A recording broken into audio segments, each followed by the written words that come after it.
No nii, tervis siis vaatajad ja kuulajad. Alustame siukse pisikese küsitlusvooruga Estem Unitedi koha pealt ja hakkame siis koheselt pihta sellest mehest, kellest kõik see asi siis algus sai. Natuke siis tutvustan, mis tulema hakkab tulema siis siukene küsimustike voor.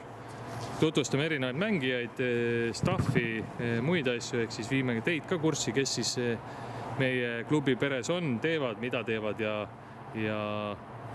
tutvustame neid siis nii-öelda lähemalt. Aga hakkame siis pihta. Esimesena on teie ees siis Simo. Simo on siis, võib öelda, vaimne juht ja liider, ehk siis mees, kellest siis FC Estem United alguses sai. Oleme kokku pannud siis mõned küsimused talle ja mis seal ikka, pikk jutt on see samune, alustame siis siit samast. Simo, kirjelda klubi loomislugu, millest siis kogu see klubi tegemine, millest see inspireeritud sai ja kus siukene otsus ja soov? Noh, nagu ikka paljudel puhkudel, vanus on paljudel sealmaal ja see nii-öelda parim on enne möödas. Samas jalgpall on südames ja asjaga nagu tahaks tegeleda.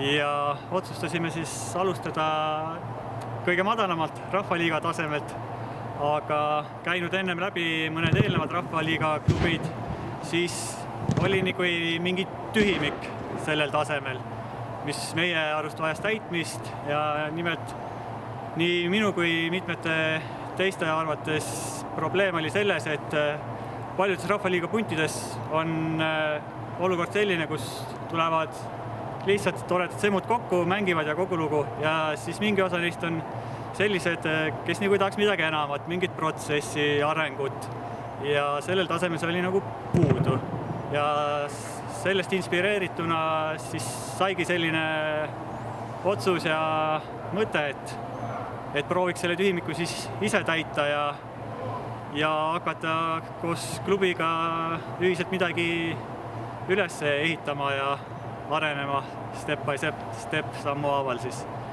Ja põhimõtteliselt lühidalt ta nii on. Nüüd täidame seda tühimikku.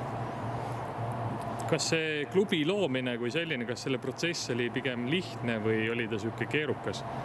Noh, eks teadmatust algul palju, kuidas üldse võistkonna kokku saab komplekteeritud, kuidas need vastavad inimesed saavad, kes on meie klubi nägu, jagavad sama visiooni ja mõtet, mida me soovime arendada ja noh, eks ta siis kuskilt nagu alguse sai, eks tulid mõned mängijad teistest klubidest, kes tundsid, et tahavad midagi enamat, seda sama protsessi arengut koos, siis meie klubis palju välismaa poisse, kes on kuskilt foorumitest ja muude tutvuste kaudu leitud ja eks tänapäevane netimaailm, eks internet on hästi palju abiks olnud komplekteerimisel ja no rõõm on tõdeda seda, et kui mitte kõik, siis enamus, kes algusest saati meiega liitunud on ka tänasel päeval meie klubi juures ja aktiivselt toimetamas, tegelemas, et selle üle on hea meel. Ja noh, üleüldse, ega tegelikult me oleme vaid aasta vana klubi tänaseks ja rõõm on olnud seda protsessi ja arengut kõrvalt näha ja sellega ise kaasas olla. Tutvusta võib-olla vaatajale ka, milline teie klubi hingeelu on, mis on teie nii-öelda eesmärgid ja klubi väärtused võib-olla? No, eks ta ongi jälle see sama tühimik, mida me oleme tahtnud ja soovinud täita. Ja eks me sellega siis siit algusest oleme alustanud. Meie jaoks oluline on see teotahe poiste silmis ära ja see ühine mõtlemine ja visioon, et me kõik tahame ja soovime ühte seda sama asja koos areneda ja läbi selle koos klubina ja individuaalselt paremaks siis saada ja aina suuremaid ning kõrgemaid sihtmärke seada.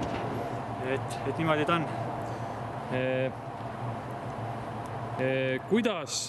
Kuidas Estem United erineb täna siis teistest samal tasemel olevatest klubidest?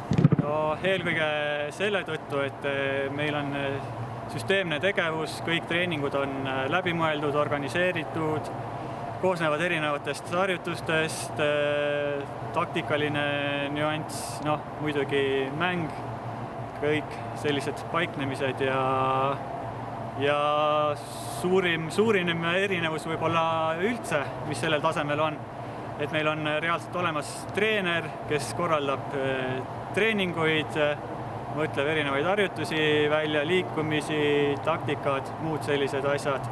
Et ma julgen öelda, et mitte ühel, siis enamusel selle tasemel klubidel selline suhtumine puudub, nii et tänud ka Mihklile siin teisel pool kaamerat.